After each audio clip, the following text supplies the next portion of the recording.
हर हर महादेव। आज की इस वीडियो में दो बहुत ही प्यारे प्यारे दो उपाय लेकर आई हूँ जो कि आपको गणेश चतुर्थी के दिन ही करने हैं। 21 जुलाई सावन की अधिक मास की कल चतुर्थी है, जो कि आपको चतुर्थी के दिन ही ये उपाय करने से आपको लाभ मिलेगा। यदि आपकी कोई मनोकामना है जो कि काफ़ी टाइम से पूरी नहीं हो रही, मेरी माताएं बहनें जो भी इस दिन चतुर्थी के दिन ये उपाय करती हैं उनकी हर मनोकामना पूरी होती है।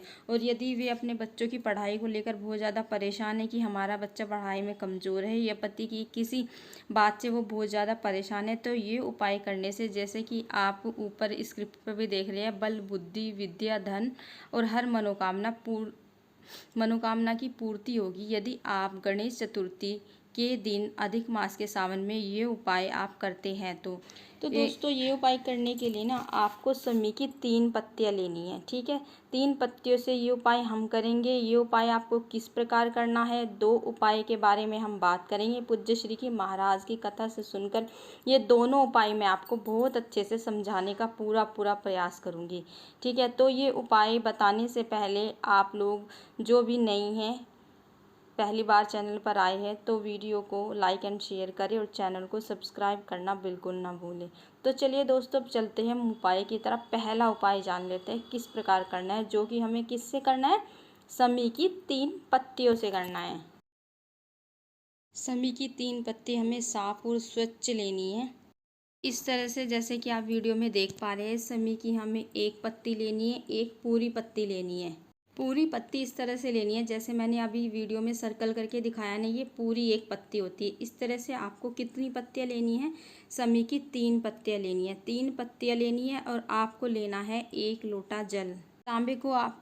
तांबे का आपको लोटा लेना है। लोटे में आपको शुद्ध जल भरना है। और जल आपको कहाँ से भरना है, अपने घर की किचन से ही आपको लोटे में जल भरना है। और 3 पत्तियाँ 1 लोटा जल लेकर आपको पहुँच जाना है महादेव के शिवलिंग के पास। ठीक है, आ गए अब महादेव के शिवलिंग के पास। अब आपको क्या करना है, जो आपके पास 3 पत्ती है ना समी की, 1 पत्ती आपको लोटे में डालनी है।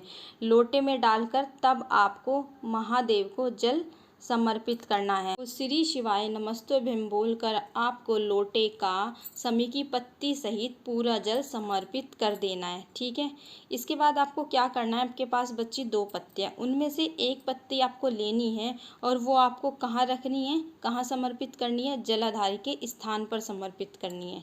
ठीक है, अब आपके पास बची तीसरी पत्ती को क्या करेंगे, अब हाथ में लेकर तीसरी पत्ती को जो गणेश जी का स्थान होता है ना राइट साइड में, वहाँ पर टच कराना है। और टच करा के आपको अपनी जो भी मनोकामना है वो बोल देनी है।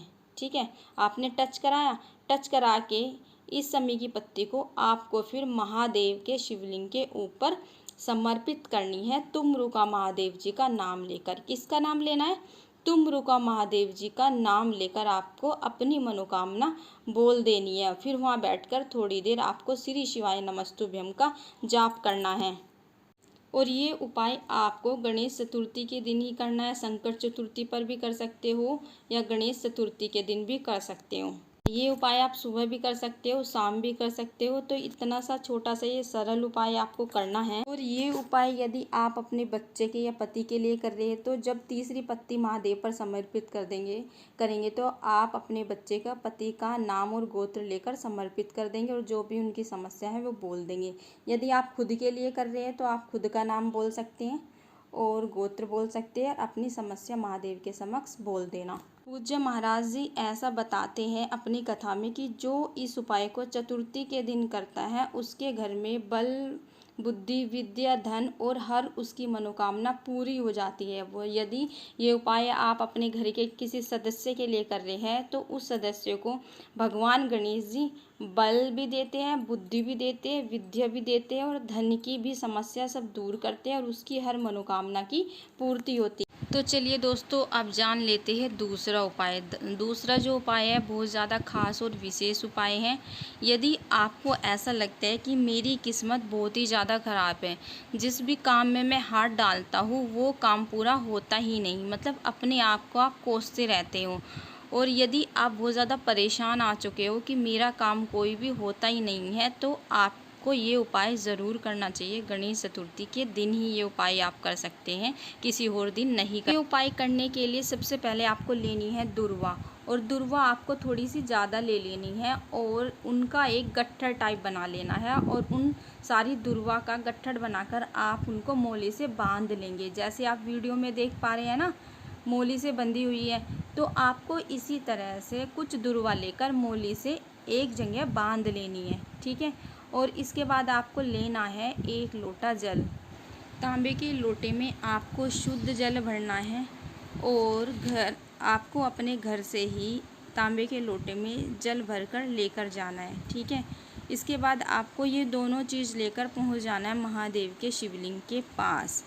शिवलिंग के पास पहुंचकर अपना मुख उत्तर दिशा की तरफ करके आपको 1 लोटा जल भगवान महादेव को समर्पित करना है, कुंदकेश्वर महादेव का नाम लेकर। किसका नाम लेना है? कुंदकेश्वर महादेव का नाम लेकर। कुंदकेश्वर महादेव का मनोकामना पूर्ति के लिए बहुत ही प्यारा सा नाम होता है। इसके बाद आपको क्या करना है, जो आपके पास एक गट्ठड़ है ना, किसका गट्ठड़ है? दुर्वा का जो गट्ठड़ है आपके पास, वो क्या करेंगे, जो गणेश जी का स्थान होता है ना शिवलिंग पर, जो राइट साइड में गणेश जी का स्थान होता है, वहाँ पर आप इसको सिर्फ टच कराएंगे। एक बार टच कराएंगे, बोलेंगे ओम गम गणपताय नमः। फिर दूसरी बार टच कराएंगे, ओम गम गम गणपताय नमः। फिर तीसरी बार टच कराएंगे, ओम गम गम गणपताय नमः।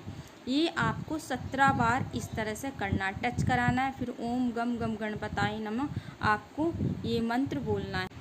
और 17 बार टच कराने के बाद आपको क्या करना है, ये दुर्वा का गट्ठर आपको महादेव के शिवलिंग के ऊपर समर्पित कर देना। जो भी आपकी समस्या है ना, वो आपको महादेव के समक्ष बोल देनी है कि महादेव, मैं जिस भी कार्य में हाथ डालता हूँ उसमें सफल नहीं हो पाता, मैं अपनी किस्मत को बहुत ज़्यादा कोसता हूँ, तो महादेव आप मुझ पर अपनी कृपा कीजिए, इस समस्या का समाधान करिए। इस तरह से आपके मन में जो भी आए, आपको उस तरह से प्रार्थना करनी है। जो भी आपको लगता है आप अपने शब्दों में बोल सकते हैं। महाराज जी बताते हैं अपनी कथा में कि जो इस उपाय को गणेश चतुर्थी के दिन करता है ना, या संकट या विनायक चतुर्थी के दिन जो व्यक्ति इस उपाय को कर लेता है ना, उसके इतने अच्छे दिन आते हैं ना कि उसने अपने कभी जीवन में भी नहीं सोचा होगा। उसकी जितनी भी बुरी किस्मत है ना, वो सब उसकी समाप्त हो जाती है और उसके अच्छे दिन आ जाते हैं। उसका दुर्भाग्य भी सौभाग्य में बदल जाता है, और उसके जीवन में अन्न धन की कभी भी कोई कमी नहीं रहती है। तो इस उपाय को गणेश चतुर्थी के दिन ज़रूर करना चाहिए, इससे आपको बेहद लाभ मिलेगा। तो ये थे 2 छोटे छोटे सरल उपाय। आशा करती हूँ मेरे द्वारा बताए गए ये दोनों उपाय आप लोगों को बहुत अच्छे से समझ में आए होंगे। यदि आप चाहते हैं रेगुलर आपको इस तरह के उपाय मिलते रहे, तो चैनल को सब्सक्राइब करना